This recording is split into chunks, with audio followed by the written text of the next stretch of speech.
Ganun-ganon na lang, oh. Mga kapatid, Miyerkules na po, ikalimang araw ng buwan ng Agosto. Hoy, Mga kapatid, tandaan po natin na ang unang linggo ng buwang ito ay National Breast Feeding Week.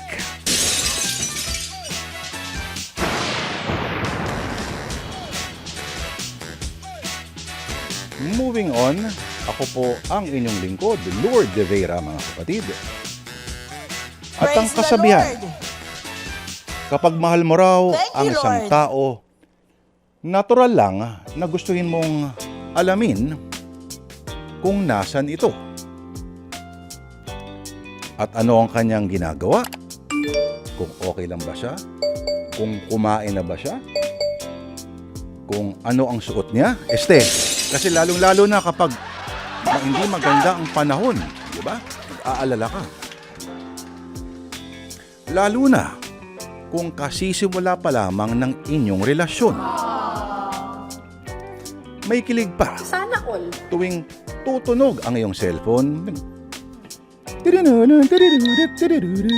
Nokia pa talaga no?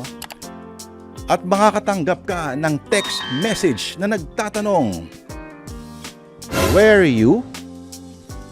At ano gawa mo ngayon? Ganyan, di ba? Kasi JJ yung ka-text mo eh. At mas lalo pang pinadali ang pangungumusta ngayon dahil sa makabagong komunikasyon. True. Kung tutuusin, pwede mong sundan at malaman ang bawat puntahan ng mahal mo sa pamamagitan lamang ng settings sa telepono. Pero dapat din nating malaman na lahat ng bagay ay may hangganan. True. Sige sir, kunin mo lang yung upuan. Kapag sumobra, ay hindi na maganda. Mas maganda yung isang upuan. Hindi yun umiingay. At hindi maganda, at ito ay isang uri na ng panghihimasok. Pag lumagpas na sa limitasyon, ang pangungumusta ay nagiging interogasyon. Dahil sadyang may mga tao na madalas ay hindi tanaw ang mga hangganan. Malamang para sa kanila ang gantong pag-uugali ay isang uri ng lingwahe ng pagmamahal. Language of love, ika nga. Pero may mga tao na makakaramdam na ang ganyan ay umaabot na sa pananakal. Ganyan ang nangyari sa magkasintahan na si Miguel at Janet. Malalaman natin kung sino ba sa kanila ang makulit at kung sino na ang nabibuisit. Atin ang simula ng sinulat ni Didi Tanhuaquio, Marasigan, mga kapatid. Dito po sa Sana Lord, atin na pong pakinggan ang dulang pinamagatang bawat minuto, bawat segundo.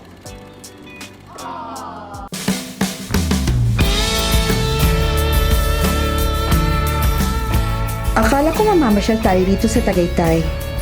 Ano itong pinuntahan natin? Subdivision ito residential area? Janet, sumama ako sa tripping last Sunday. Oo, nabanggit mo nga sa akin na mag-chat ka. Tumingin ka ng bahay? Para sa atin. Grabe ka naman. Advance ka masyado mag-isip. Hindi pa nga tayo nakakaipon para sa pangarap nating kasal, bahay agad ang hinahanap mo? Mabuti na yung advance magplano para habang kaya pa magtrabaho, alam natin kung saan mapupunta ang pinaghihirapan natin. Sa bagay, tama ka. O, di ba? Kaya nga, hindi ka na. Sumunod ka sa akin. Nandito ang model house nila. Gusto kong tingnan mo at kung approve sa'yo, bala ko sanang mag-apply ng loan sa Pag-ibig para makapag-down payment na. Miguel, Po, ganyan mo ba ako talaga kamahal? oo naman, mahal. Bakit? Nagdududa ka pa ba? Hindi. Nabigla lang ako. Kasi lahat ng ginagawa mo para na sa future natin. Dapat lang, hindi ba? Hindi ba nagalit ang mami mo? Si Mami, bakit naman siya magagalit? Siyempre, I'm sure ine-expect ni tita na tutulong ka muna sa pagpapaaral sa mga kapatid mo. Sa expenses nyo. Kaya ko naman tumulong kay mami at sabay na to pa rin ang mga pangarap ko para sa atin dalawa. Pero Miguel, Oo, anong pero? mag-enjoy lang muna tayo being ourselves. At kung pwede, mag-travel abroad kung kaya natin. Huwag muna tayong mag-focus sa pagpupunta ng properties. Masyadong mabigat na responsibility yun. Gusto ko lang na maghanda na para sa future natin. Salamat. Pero sa ngayon, this is too much too soon. Please, hindi pa ako ready sa ganitong commitment.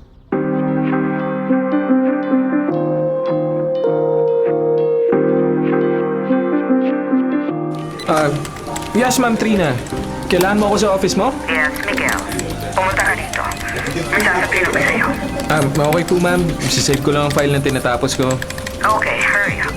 Okay po. Ano kaya ang ginagawa ni Janet ngayon? Kanina pa ako nag-message sa chat. Hindi niya ako sinasagot. Ay, naku naman. Hello po? Miguel, maupo ka please. Ma'am? Bakit po? Itong script na isasabit natin sa client para sa product launch nila, madaming typo errors. Hindi mo ba, Chinek?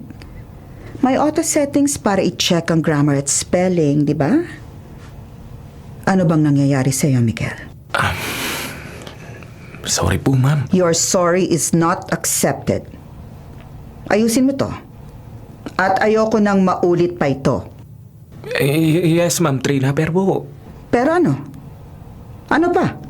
yung script mismo may problema pa ba? Wala. Eksaktong pinag-usapan natin. And thank you for that. Pero, ayoko ng script na hindi perfect. So go ahead. Correct the imperfections at saka ko isi-send sa client.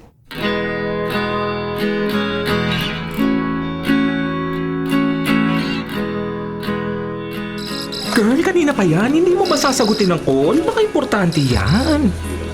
Si Miguel. Oo, ang boyfriend mo pala. Wait. Hello? Miguel? Bakit? Hindi mo sinagot ang chat ko kanina. Ngayon ko lang kasi nahawakan yung phone ko, Miguel. Naka-silent buong araw. Marami kasi inaasikaso dito sa office nitong hapon. Nagpatawag ng meeting ang boss namin. Bakit naman hindi mo sinabi sa akin? Ang alin? Yung mga ginawa ninyo buong araw. At yung meeting ninyo ngayong hapon. Kanina pa ako nag-aalala sa'yo. Miguel, nandito lang ako sa office. In-explain ko naman sa'yo, naging busy kami buong araw. Naging busy buong araw. Baka naman sinasadya mo na ako iwasan.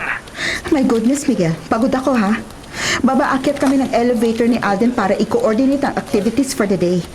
Tapos sa meeting, ako rin ang nag-take ng notes ng summary ng meeting. Please, wag na yun.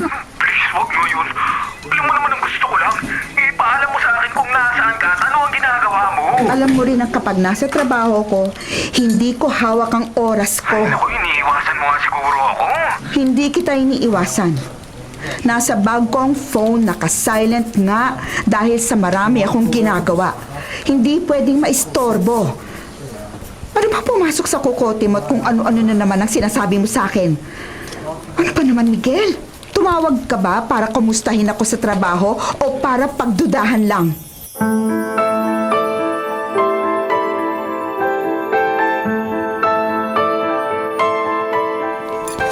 Oh, girl. Here's your coffee. Salamat, Alden.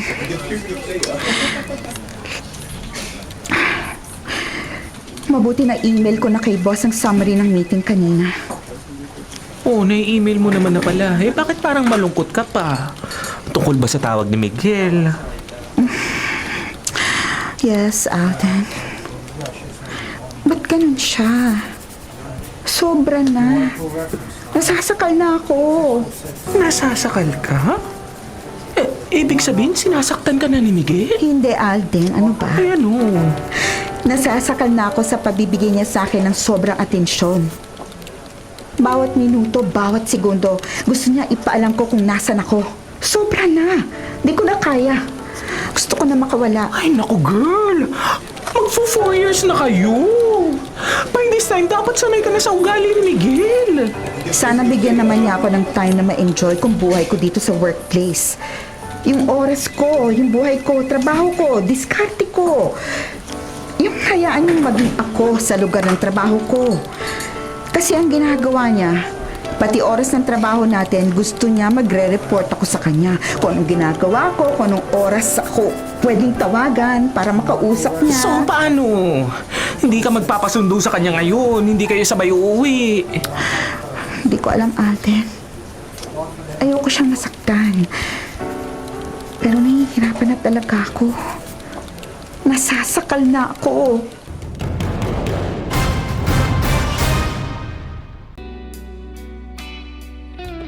May mga babae na magtatampo at sasama talaga ang loob dahil kinukulang ng atensyon mula sa kanilang mga nobyo. Bakit? Inuuna pa ang mga barkada, lalong-lalo na kung ang mga kabarkada nila ay kamuka ni Solen Yusaf.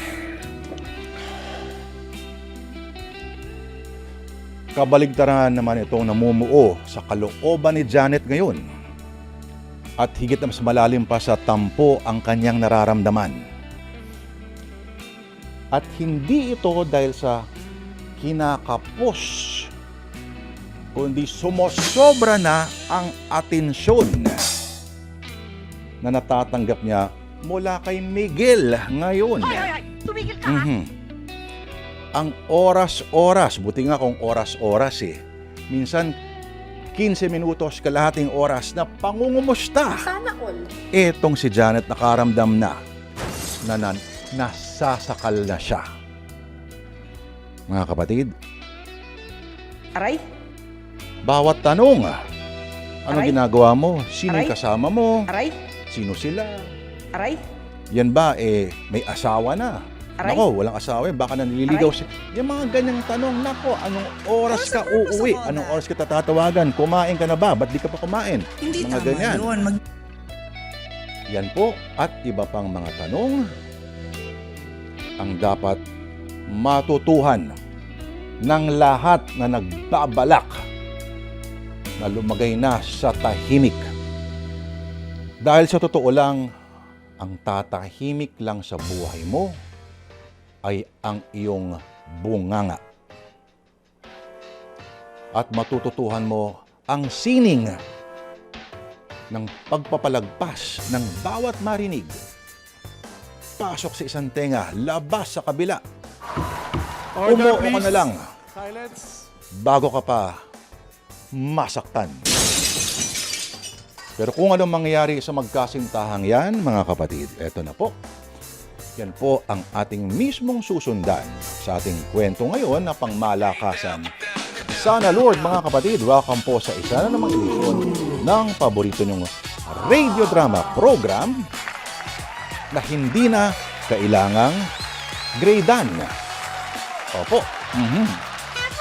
Wala nang pinsan na kailangang ilaglag at ipasagasa sa bus. Dahil ang mga pinsan ko, lalo na yung nasa Iloilo, Sino to? madaling makalimot. Ako po ang inyong lingkod, Lord De Vera. Paki-private message na lang po ako kung magkano utang sa akin ng pinsan ko na si Katrina. Ayan, mga kapatid. Sa ating Facebook Live broadcast at sa ating YouTube channel na 105.9 True FM, tayo po'y napapanood rin. Salamat po. Mga kapatid, gayon din po sa Signal TV Channel 19 at sa Signal Channel 1, yan po sa 1PH. Isang putok yan. Okay, mga kapatid, isang putok po. Ano ka ng nasisira, tawag ulo? ng komersyo, ng kapitalismo, at promise din, babalik din agad tayo mga kapatid. Diyan ka lang, magbabalik ko ang Sana Lord Makalimutan. Ilan? Ay.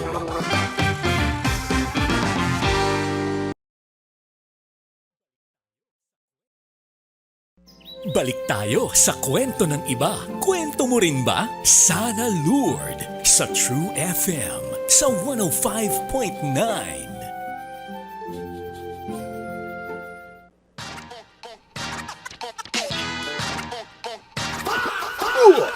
Alright.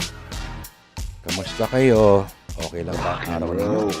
Isang masayang Miyerkules sa ating lahat, mga kapatid. It's Hump Day! Pag sinabing Hump Day, hindi ibig sabihin na manghahump kayo ng manghahump. Kundi, kumbaga ito parang, di ba, minsan sa, pag nagdadrive ka, parang sa camel, di ba? Camel na likod, sabi ko, at hindi yung camel toe. Ito na po mga kapatid, ang programa tunay na larawan ng kabanalan at hinahon. Ito po ang programang Sana Lord. Praise the Lord! Mamayang alas 7 mga Thank you, kapatid Lord. sa One News, maaari niyo rin pong panoorin ang pagmumukhang ito. Are we Sa now Political ready? Beat, 7 to 8 po yan. Pagpatak naman ng 10:15 sa TV5, mga kapatid, pagkatapos po ng A Secret and Prague. Mapapanood po ninyo ang inyong lingkod hindi sa Frontline Tonight. Hindi na ito normal. Opo, Overwork kayo, sir eh. kasama po si Binibining Mian Los Baños. I wish you good Johnny health and Alipoon. happiness. Lourdes Vera po ang inyong lingkod, mga kapatid. For the boys. Anong paldo? SOP. Lahat yan, Catherine Rata. Cristobal, ay para sa bayan at ganap na demokrasya. What? What the Walang napupunta dyan sa hindi dakilang hangarin. At ito na po ang pagpapatuloy ng kwento natin dito po sa Sana Lord. Sobrang seryoso natin. Hello pala kay Ginoong Ryan Barion, kay Ginoong Aldrin Bendicio, at sa pinsan ko na bigla nang hindi nagparamdam mula nang nakatanggap ng GCash. Hindi man aminin ni Miguel. Sumusobra na ang kanyang atensyon na binubuhos sa kanyang nobyang si Janet. Not once, not Hindi twice, na nakakakilig, not thrice. hindi na nakakatuwa, kundi nakakaperwisyo na sa trabaho, sa peace of mind, kumbaga. Alam na alam yan ni Patrick Manikis na tahimik na nag-i-edit pero ginugulo ng kung sino-sino ng mga taga na botas. Diyos ko po!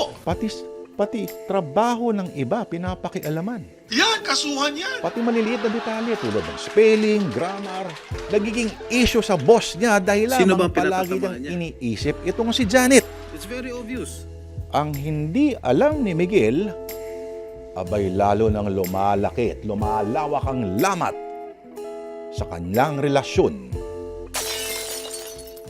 Napakalaki. Biruin mo naman, ayon sa kwentong sinulat ni Krishna Senga, abay minuminuto, parang every how many minutes and seconds, tatawag at i-chat-chat itong si Janet. My God, ano ba mangyayari kung ang iyong nobyo o nobya ay kinukulit ka, kinukumusta ka bawat minuto, bawat segundo?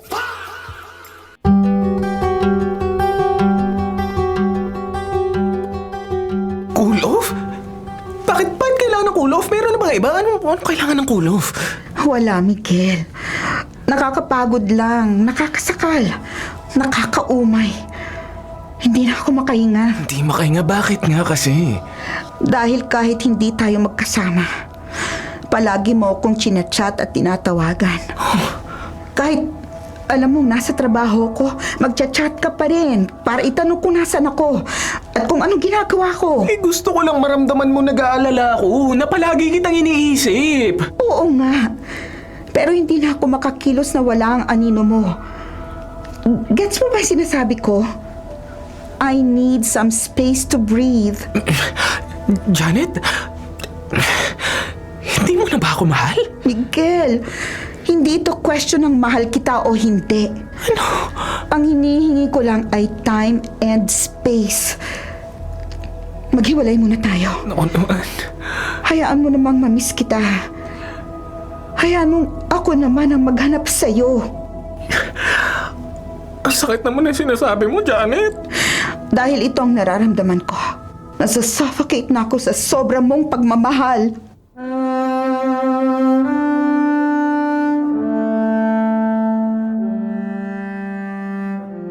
So ano, girl? Walang susundo sa'yo ngayon. Wala, girl. Malaya ako ngayon to go out with friends, to stay out kahit gabi na walang magtatanong kung nasan ako at anong ginagawa ko. Yes! That's our girl! So ano, sasama ka sa amin sa Friday? Sa araw ng sweldo? Kahit saan, gora ako! Yes! Freedom! Freedom talaga. Ang tagal kong nabilanggo kay Miguel. Ngayon, malaya na ako.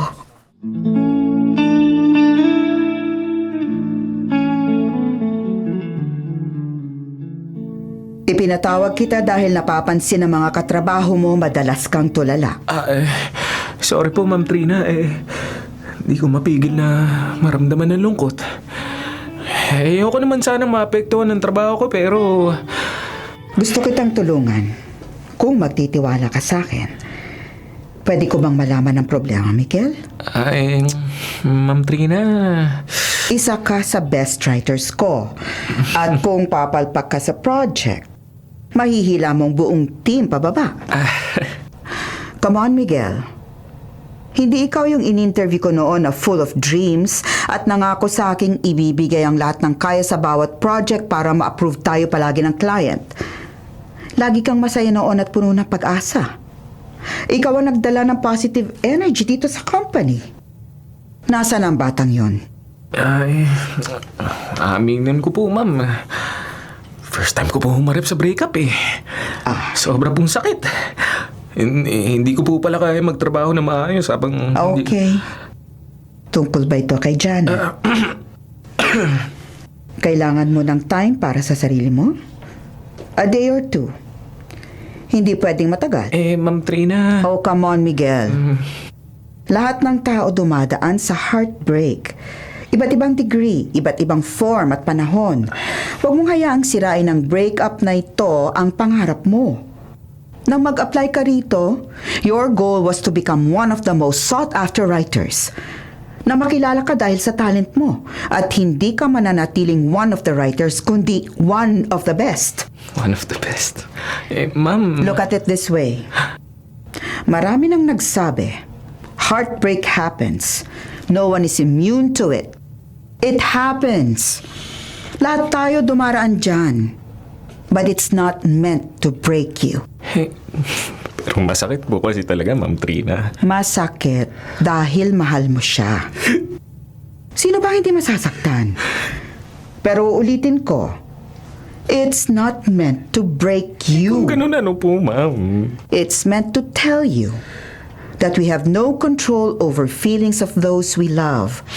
But we can control how we react to it. React paano po, Ma'am? Puro lungkot na nararamdaman ko, Ma'am. Hanggat masakit, hayaan mong malungkot ka. At habang malungkot ka, gumawa ka ng istorya na makaka-relate ka. That way, marirelease mong emotion na nandyan sa dibdib mo. Nakapagtrabaho ka na. Naging therapy din ito para sa'yo. Look, Miguel, uulitin ko. Every disappointment is not meant to break you. Maaaring nangyari ito to redirect your life. Oh, redirect my life? Napansin naming lahat na lagi mong bukang bibig si Janet. Every break time si Janet agad ang tatawagan mo. At kahit nasa labas ang team para humanap ng subject for stories, si Janet pa rin nakachat mo. Hindi lang ako nagsasalita kasi nagagawa mo naman ang trabaho mo. Pero... Sabi niya, Ma'am, nasasakal na siya. Hindi na siya makahinga sa palagi kong pagtawag, pag-chat at pagsama sa kanya. Pwedeng totoo. Baliktarin natin ang sitwasyon. Kung si Janet ang magbantay sa'yo ng ganon, na bawat kilos mo hahanapin ka niya at tatanungin, na bawat kausap mo, paghihinalaan niyang karelasyon mo, anong mararamdaman mo? Matutuwa siguro kasi ramdam kong mahal niya ako. No! Big no, Miguel. Ano po, Ma'am Trina? Hindi pagmamahal yun. Kawalan ng tiwala sa partner yon. Insecure to the max ang ganong ugali. Gusto niyang gawing puppet ang karelasyon niya. Dapat alam niya ang pupuntahan, gagawin at kakausapin ito. Mali yun. Ginagawa mo siyang pag-aari mo. Inaalisan mo siya ng identity, to be herself, to enjoy her work, to do what will make her fulfilled and happy. Ganun pala. Masama palang mag-alala at mahalin siya ng sobra. To you, it's just an expression of love. Pero inamin niya sa iyong nasasakal na siya. At hindi ko po yun matanggap, Ma'am Trina. Napaliwanagan na kita. Hindi ko sinasabing masama kang tao. Sumobra lang ang expression mo ng pagmamahal. So, tingnan natin ito bilang redirection. Ilayo mo muna ang isip mo sa kanya. Siguro, bigyan mo siya ng time na hinihingi niya para makapag-isip-isip siya. At habang naghihintay ka na lumiwanag ang lahat kay Janet, pwede kang magpahinga ng 1 o 2 araw. Pero bumalik ka agad dito sa office, ha? I really need your talent, Miguel. So, pwede mo bang ipangako na pagbalik mo, back to work ka na rin?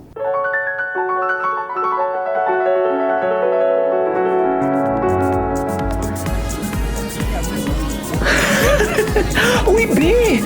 Dahan-dahan naman sa pag-inom ng wine. Pag sobra, baka malasing ka pa rin, ha? Masaya lang ako sa aking freedom, Ay, Alden. masaya sa freedom. Masaya rin ako para sa'yo, girl. Tara, sayaw tayo. Ang daming gwapo sa dance floor. Abay, oo naman. Dahan-dahan lang sa gwapo, ah. At baka katulad ko rin sila. Katulad na ano? Ng mga pusong mamon.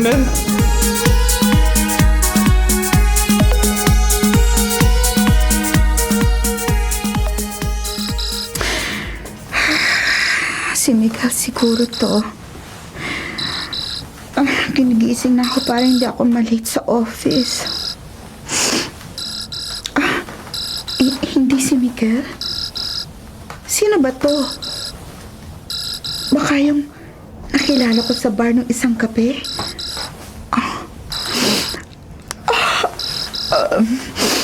Inaantok pa ako eh. Pero ayokong malate sa work.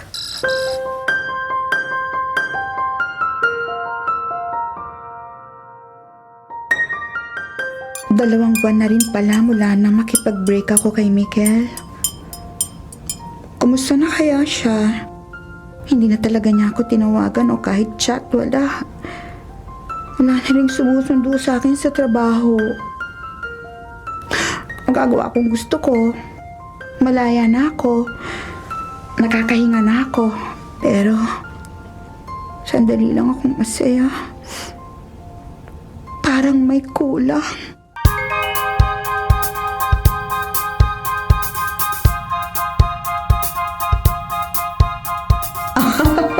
I like the story. Rom-com. Talaga po, ma'am? Pwede nga siguro itong movie eh. Wow, movie. You know what? Po. Huwag mo na natin itong isubmit. Pero sabi niyo po, ma'am, gusto niyo po ang kwento. Exactly. Gusto ko. Kaya hindi muna natin isasubmit. Pero bakit po, ma'am? Iaalok ko sa film producer. Pwede tong pelikula. Nice twists and turns. Nakakagulat ang complications.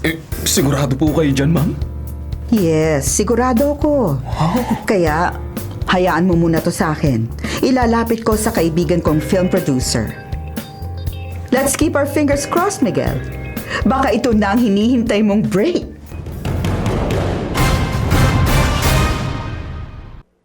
Malungkot, pero kasabay din ng lungkot na nararamdaman nitong si Janet ay ang pakiramdam ng kalayaan.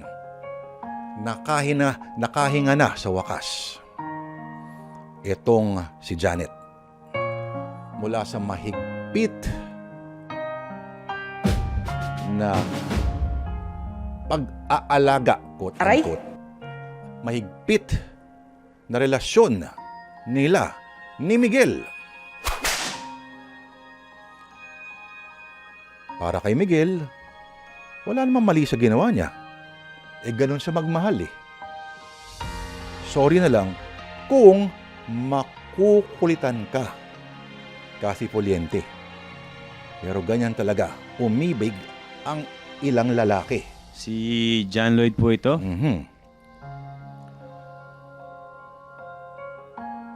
Talagang itong si Miguel ang mas nakaramdam ng lungkot.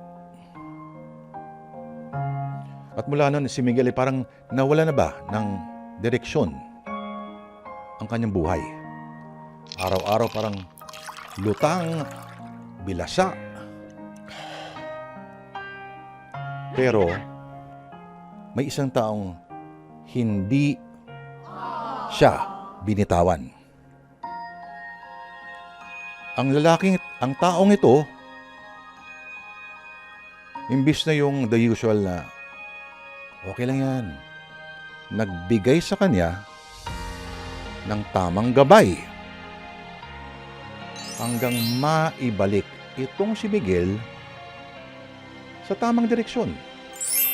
Ang kanyang kaluluwa, ang kanyang pag-iisip at paulit-ulit niyang piniliwanag dito sa Miguel na ito ang tunay na ibig sabihin ng katagang redirection. Ano kaya itong redirection na ito? Malalaman natin, mga kapatid, na ito'y walang kinalaman sa pagkuha po ng huling 3 letra ng salitang yon at lagyan pa ng letrang E sa simula. Magbabalik po ang Sana Lord makalipas lamang ang ilang paalala.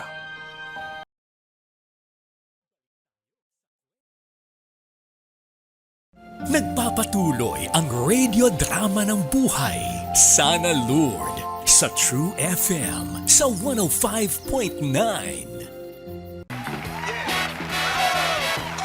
Mga kapatid, ang pinakikinggan po ninyong kwento ay sinulat po ni Ma'am Didit Tanwakio Marasigan. At ang direktor po nito ay si Ginong Eric Galvez. Mga kapatid, palakpakan natin ang ating mga ang ating direktor. Ngayon, mga kapatid, palakpakan naman natin ang ating mga artista Kanoli. Yari! Tama! Ang gumaganap na Trina at Janet ay walang iba kundi si Rose Barin. Ang bumoboses naman, mga kapatid, kay Alden at kay Miguel, ang makulit na nobyo na segundo-segundo yung nangangamusta sa kanyang nobya hanggang wala nang kakamustahin balang araw. Ang bumoboses po kay Alden at kay Miguel ay si Ginong Alan Moya. Mga kapatid, palakpakan natin ang ating mga artista. At narito na po tayo sa huling bahagi ng ating kwento. Pero pwede ko bang hindi batiin si Ginong Ryan Barion, si Kuya Alan Mendoza, lahat ng mga taga HMR Pioneer Technical Division. Napakalaking kasalanan naman nun. Pag hindi ko binati yung mga taga Anvil Publishing, Accounting Department, kahit minsan wala silang kontrata. Wink, wink, wink. At ang mga taga-warehouse ng National Bookstore at ang mga taga-warehouse, mga kapatid, ng Book Sale at si Kuya Raymond Untalan at Ate Cora Violeta. Yes. Boots Sobremesa na Lori de la Cruz, mga kapatid. Saito Hanley. Si Dr. Edwin Bien ng MX3 at ang piloto niyang si Radley. Siyempre, ang ating suki sa Bacolod, si Alex Fuentes Kid. Si Leon Ebonia. Kuya Bong Pedraheta ng Antipolo. Si John Mark Burgos, of course. Tess Injun Ditona ng Botolan Zambales, mga kapatid.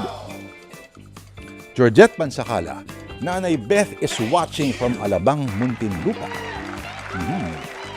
Hello din mga kapatid. Ay, hindi nagpaparamdam, pero si Aldrin Bendicio, nakatutok yan, sigurado ko. Mga kapatid, binabati rin po natin ang lahat na nagdiriwang ng kanilang mga kaarawan ngayong Miyerkules. Mga kapatid, Jenny Melioga, of course.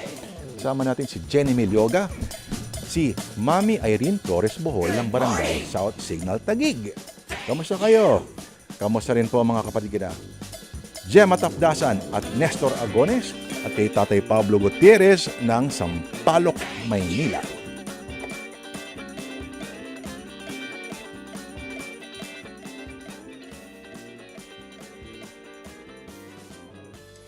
Siyempre, babatiin din natin, no? Si Chien Diggs Kasako at si Brian Juan Nilio, si Bradley Holmes, mga kapatid, Manuel June Villanueva, Ryan Roldan, si Joremy Lozada, kay Ronald Duyan na nakakilala ko sa 6th floor elevator, mga kapatid, Mami Marlene Ingera ng Taguig, Paul Edward Socorro, kay Kuya Mel Elona, Ryan Barion, Matik na yun, Billy Maldia, Orly Madela, Alvin Eusebio ng Farmers Plaza, Art Rebaldo, Ruel Zapanta, Ferdy and Jojo De Leon, kay Pags Pagaduan, kay John and Rose Fuego ng Makati, kay Ronald Iludo ng Pinyahan, at mga kapatid kay Feni Vera ng JB Music.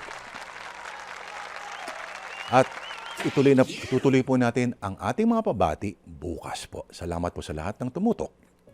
Pero sa puntong ito, nais po nating banggitin na kung wala sila Ray Santos, Dino Panganiban at Milan Dones, ang ating mga transmitter technicians, My goodness! maririnig nyo lang po ang programang ito sa pamamagitan ng liham. Padadaanin pa sa post office. Opo, salamat sa ating transmitter technicians, mga kapatid. At ang ating program assistants. Para sigurado, banggitin ko na lahat ang mga pangalan nila. Nia Bugarin de Guzman, Neb Ganaban, Jazel Barnedo, at si Yuri Castor. Ang ating researcher ay si Ate Cathy Fuliente. Ang technical director natin ay ang kilabot ng Tanza Cavite na si Nanding Bazarte. Thank you so much. Maraming salamat po. Ang studio technicians natin, maaari kayong mamili, mga kapatid, sa tatlong macho, sa tatlong kilabot na talagang pag dumadating sila ay kailangang ingatan ninyo ang inyong mga puso, atay, at sinapupunan. Hindi, atay lang. Aaron Tolentino, Rome Ortigas, at si Rico Robles, ang ating studio technicians, mga kapatid. Ang ating editor, ang lalaking matagal nang naghahanap ng katahimikan at kapayapaan, na matagal na nang tinatamasa noon sa kabanatuan hanggang pumasok siya sa buhay na walang kapayapaan. Baldero. Ang luwag ng Nueva Ecija. Mainit ang ulo ko, puyat ako, wala pa akong tulog. Palayan na hanggang tanaw ng iyong mata. Pag-aari nila. Ngayon, ang tanaw lamang ay hanggang kanto ng Judge Roldan Street sa Nabotas. Sa Daang Bakal. Gising. Kala mo hindi ko alam yun? Hanggang, tama. Hanggang Fetron, ika nga. Kung saan, sigurado ka palaging malamig ang serbesa. Alright. Ang ating producer, mga kapatid, ay si John Christopher Lara. Ang spinner natin, mga kapatid, ay ang talagang kilabot ng kababaihan. Mula Malabon hanggang Caloocan, papunta doon sa Laguna, Batangas, at ang buong katimugang bahagi ng Luzon, mga kapatid. Magtago ng lahat pag dumarating si Erwin, the lover boy Ocaña, mga kapatid, ang mangingibig ng Paranaque. And I didn't even hear any of you say. At ito naman po, mga kapatid, ating executive producer, si Catherine Cayetano Cristobal. Ang ganda ng asawa ko! Ako naman po ang inyong kakwentuhan, Lord De Vera. I feel wonderful tonight. Yo! Game, mga kapatid, ito na po ang huling bahagi ng ating kwento. Praise the Lord. So, matapos maghiwalay ang dalawa, wala nang sumusundo kay Janet. Wala nang nag-aabang sa kanya tuwing matatapos at lalabas siya ng opisina. Walang nangungulit para gisingin siya sa umaga. At nang hindi mahuli sa trabaho. Tamo, lahat ng iyon ay ginagawa ni Miguel. Kasama rin sa ginagawa, of course, ng dating nobyo ay paulit-ulit na pagtawag, pagchat-chat, para alamin, para kumustahin ang abay pinagkakaabala niya sa oras na yon, kung sino ang mga kasama niya, anong oras siya uuwi, malandi ba yung kasama niya, anong pangalan ng Instagram niya, i-relationship ba o hindi. Ganyan. At least, mas pinili ni Janet ang makahinga. Mas pinili niya ang kalayaan. Pero lahat ng bagay, palaging may kapalit. Nakahinga na nga siya sa wakas. Pero, tanong ni Janet, bakit parang hindi siya masaya? Samantalang si Miguel naman, mukhang natanggap na ang kanyang kapalaran at ngayon ay may bago ng pinagkakaabalahan, may bago ng misyon sa buhay. Yung redirect na yan, nako, tanggalin mo yung re. Ganyan na ngayon ang kanyang ginagawa. Isa na siyang apostol ng cinema. Parang si Erwin Ocaña ng pinapanood ay tunay na halimbawa, mga kapatid, ng... Alright, ito na nga. Si Didi Tanwakyo Marasigan po ang nagsulat ng ating kwento sa Miyerkules na ito, mga kapatid, ika-5 po ng buwan ng Agosto. Ito na po ang huling bahagi ng bawat minuto, bawat segundo.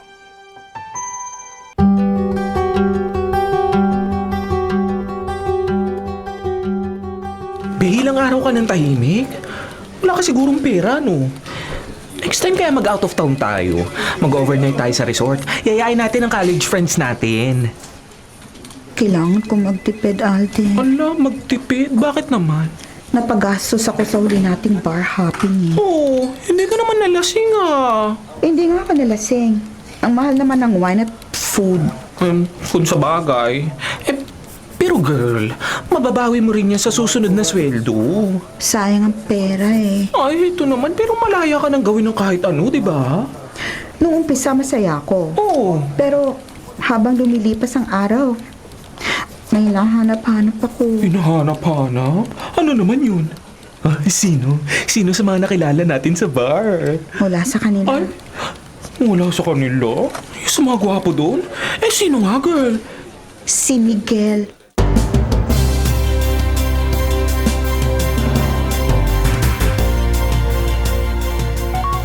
May nag-chat sa akin. Pero aakyat na kami sa stage eh. Papakilala na ang writers ng Film Fest entries. Hindi ko na mababasa ang chat. Mamaya na lang. Miguel, tayo na. Ipapakilala ng film writer. Oo po, ma'am. Kasunod mo na ako. Ito na ang katuparan ng pangarap ko. Unang hakbang para mapasok ko ang film industry.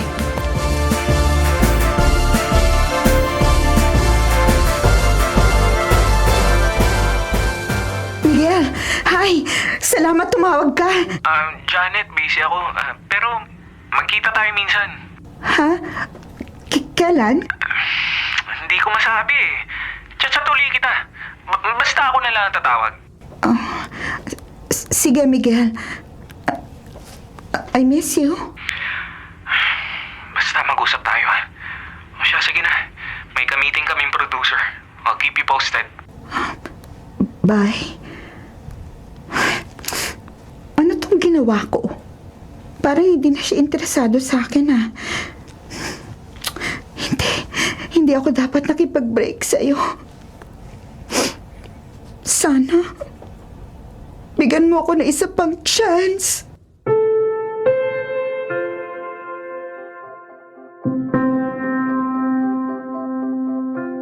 I'm sorry sa nagawa ko, Miguel. It's okay. Naiintindihan na kita.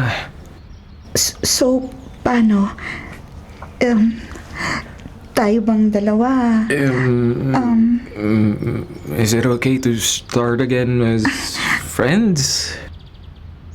Friends? Sobra talaga ako nasaktan, Janet. Kung hindi sa tulong ng boss ko, baka hindi ko na kayanan mag-move on. Minahal kita ng sobra pero may natutunan din ako nang makipaghiwalay ka. Ano? Na dapat pala nagtira rin ako para sa sarili ko. Miguel! Mag-umpisa ulit tayo bilang friends. And let's see where it'll bring us. Huwag nating isara ang pintuan ng possibilities. Dahil kahit papano, meron naman tayong dating pinagsamahan.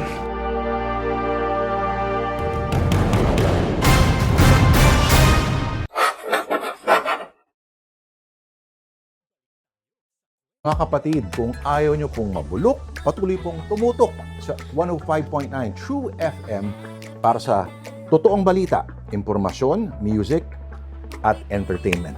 Mag-subscribe po sa aming YouTube channel, pati na rin sa podcast namin at sundan kami sa Facebook, sa Instagram, X, at TikTok sa @TrueNetworkPH. Bisitahin ang aming website, bagong-bago, sariwang-sariwa, truefm.ph.